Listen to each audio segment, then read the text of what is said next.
The Black race is one of the largest ethnic groups in the world with a rich history that has been clouded by biased historical accounts and lectures, leading to misunderstandings and controversies surrounding the origins of the Black man. In this video, we'll uncover the truth behind the origin of the Black race. So remember to drop a like, comment, and subscribe to the channel.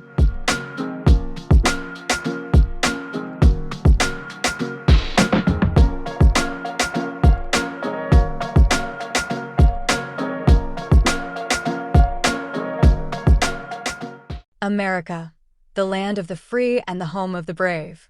A quote this country was built upon. However, there are many citizens that would beg to differ, viewing the quote as untrue and one-sided, being only free to those that appear to be the typical American citizen, which is Caucasian men and women. People of different minorities in this country are usually looked upon and treated differently because their appeasing and blood lineage is different. I was born African American U.S. citizen, yet still, because of the color of my skin, I am considered a minority in this country, along with many other people that reside in this country being of a different skin color, religion, and even gender in some cases. How can this country be considered free when it's built of the sweat, labor, and tears of those that they treat inhuman and differently? How can this country be looked upon as brave when they abuse their power towards people they consider to be weaker and less privileged than them? These acts are not brave and do not represent freedom, but instead shows active slavery and domination by acting cowardly and weak against people they should be trying to help and uplift for a brighter future, to in fact make this world's actual what they deceive it to be. The Great Land Robbery by Van Neuer is an article that explains for African American families down south who were bullied out of their land and robbed of their chances of generational wealth through the crops they produced and sold on that land. These African American farmers worked very hard to own a piece of land during a time where it was all out impossible and very rare for African Americans to own any type of property, especially in the South. The government and white-collared America basically bullied these farmers out of their land by taxing and fining them large amounts of money they were impractical to pay, forcing these farmers to be unable to pay. Due to that, they lost their land to the government, but that was the plan for corporate America all along. Events quickly turned around for the better for African American farmers years later in the early 2000s. These families that decided to take a stand and fight for what was rightfully theirs by suing the government for their wrongful actions. Most of these families won their lawsuits and regained the rights to land that they once worked so hard for. In the article, Illegality as a Source of Solidarity and Tension by Leroy J. Obrego, speaks about the trial and hardships faced by Latino Americans in this country. It speaks about how illegal immigrants, their families as well as documented Latino citizens, and the challenges they face living here and the problems they face by having family that is not documented due to these unjust laws that we have in place. An example from this unfairness was expressed in the article when a young was taken away from her mother because she could find an appropriate job to match the financial obligations requested by the courts, forcing her daughter to be adopted and raised in the foster system to never have contact again.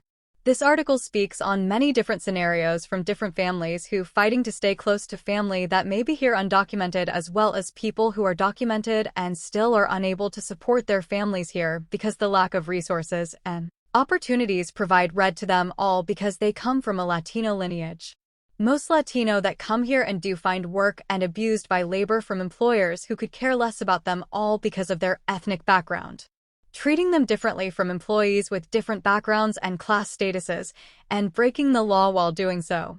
Yet somehow the Latino minority group is considered to be dangerous too in the eyes of many citizens, when our citizens in higher positions and class statues are some of the most dangerous criminals there are, abusing their power to hurt and scam the less fortunate because they are very seldom held responsible for their actions. The Illegality article is by far one of my favorite reads of the semester because it shines so much light on current events Latino America, citizens, and immigrants are currently facing today. Being treated inhuman, being separated from their families and detained in cages like animals, all because our President Donald Trump and his fellow Congress feel as though that is the correct thing to do. Humans that share a different ethnicity, I have watched many different footage of these detention centers while listening to the abuse that takes place in them, and the only thing I could think of that could make a person act with such cruel intention is fear. When someone is scared, they will do anything to survive and honestly believe that the government and white America is scared of people of minority, not in a physical way, but fear of our potential, so they are trying to get rid of us, belittle us, and treat us unfairly with hopes of ruining us before one of people of a different minor run off and run the world, creating it to be the complete opposite of what the government believes it stands for. My Class Didn't Trump My Race is an article about a Caucasian and trials she faces growing up in poverty. This article was interesting to me because the narrative differed from all the other articles due to her race. In most reads, when we refer to low-class people, assume these people only consist of minorities when that is not the case.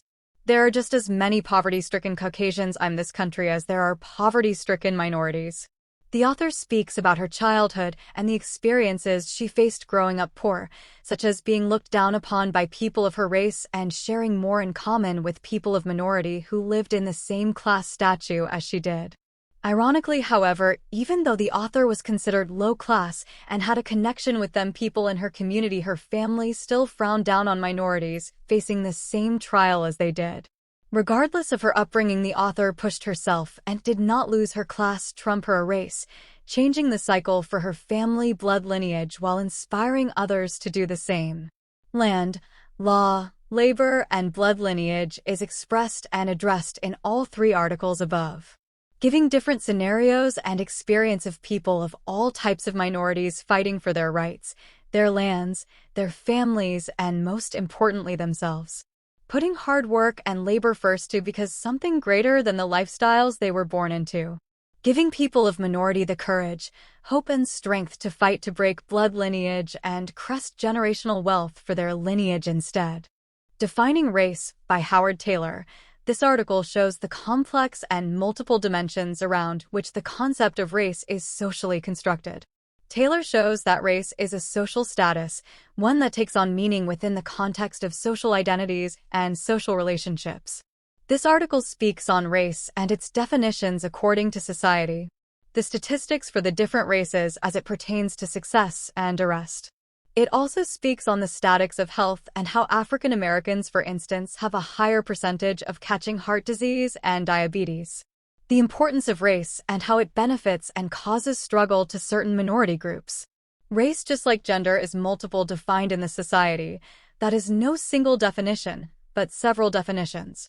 All these definitions apply simultaneously, and no one definition takes precedence over another. Most people believe race is defined strictly as a biological category, however, that is only partly true. It is also based off of physical characteristics classifications. Race as a social construction means that it and its definition grow out of the process of human interaction. This means that race is what interacting humans define it to be. In this sense, how you are perceived in a community of peers in part defines race. If your friends and associates see you as African American, then you are African American, according to the author Howard Taylor. Sociologists call this process essentialization, which is when some stereotype you in a negative way based off of race or appearance. Some examples of this would be, they like fried chicken and watermelon because they're African American. Or, white boys can't jump. These racial stereotypes are both examples of essentialization. This definition of race was explored in the article, My Class Didn't Trump My Race. In this article, the author speaks on a specific time she was walking with her grandmother when they both frowned down upon a little boy of a different race. The grandmother arrogantly told her leave an item as if the little boy needed it more because he was African American, although they all were in the same class statue and not one of them was in a better living situation than other. According to Howard Taylor, race is also defined as an ethnic group. A group is an ethnic group if its members are united by a common culture. Culture can include language, religion, tools, music, and habits. For example, we both like rap music. We could be considered the same race regardless of the color differences of our skin. The article, The Great Land Robbery, was focused on African American farmers who were robbed for their land by white America. They stole this land with hopes to stop African American families from becoming successful. However, According to Howard Taylor, these African American farmers and the white farmers from corporate America are considered to be the same race because they all share the same cultural hobby of farming. In this form of the definition of races, they are all considered to be the same race because they all farm. Class as a racial class defines race by one's class status and wealth. In the article stressing out the poor, the author discussed the problems and hardships the poor face in their childhood as well as in their adulthood. This article focused on people of many different ethnic groups and skin colors, yet they all are considered as the same race because they are poor, making new class status the thing that defines a person's race. All the children mentioned in this article were suffering from high levels of stress due to living in poverty. Some with different ethnic backgrounds, but as long as they all remain living in poverty and stressing about the same economic issues, everyone in the article is considered to be the same race due to their class status. Race as self-defined is when a person's race may be defined by what that person calls him or herself, meaning that you are whatever race you define yourself as. For example, many biracial people consider themselves to be African Americans. When asked their race, may simply just say black instead, or mixed or biracial, because that's what they see themselves as. In the article Illegality by Lisi J. Abrego, the author discussed the problem illegal and legal Latinos face here in America. Most of these families in this article faced hardship due to race, and even though they identified themselves as Latino Americans and not just illegal Latino immigrants. However, in this case, even though the Latino identifies themselves as Latino Americans, Americans, however, only consider them Latino if they do not have proper documentation making them citizens, even if they were born here and this is the culture that they know. Out of all the definitions of race, I believe self-defined race the most confusing and diverse of all the definitions, because even if you consider yourself to be one race, others can look at you and consider you to be a different race, causing problems within the racial statute. For instance, in the illegality article, considering yourself Latino Americans because you were raised here since birth without documentation. However, you can still get deported to a foreign country you know nothing about all because you lack a piece of paper stating their citizenship. So just because you consider yourself one race, you can be considered another race by others, which brings you back to the other 5 definitions of race to help define what race you are considered to be. All the definitions of race play out differently in each article. Each article gives an example of one of Howard Taylor's 6 definitions of race. In the paragraphs above, I gave quite a few examples from 4 of our articles explaining how race is defined as a pro-casted in each article. Race, in the United States, is not defined by one single definition, but simultaneously by several definitions.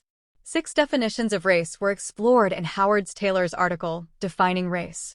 The 6 definitions of race were explored in this article. One's race is defined by a combination of someone's physical appearance, social construction, ethnic group, social class rank, racial formation, and also by one's self-identification. No one definition of race is more dominant than the others. This article explains and defines race as a whole and the importance of knowing and understanding what race means, while explaining the benefits and hardships that certain races face due to the definition of race in one's particularly community or lifestyle. Inspiration for the week. Champions keep playing until they get it right. You are your best thing. Success is not final. Failure is not fatal. It is the courage to continue that counts. It is better to fail in originality than to succeed in imitation. You are never too old to set another goal or to dream a new dream. A champion is defined not by their wins, but by how they can recover when they fall. Go confidently in the direction of your dreams. Live the life you have imagined. The only limit to our realization of tomorrow will be our doubts of today. This channel gives a portion of its proceeds to St. Jude's Children's Hospital. St. Jude's give free medical care to children with serious medical conditions and provides free stay for the parents. Thanks to each and every one of you. Judy Henson, MBA.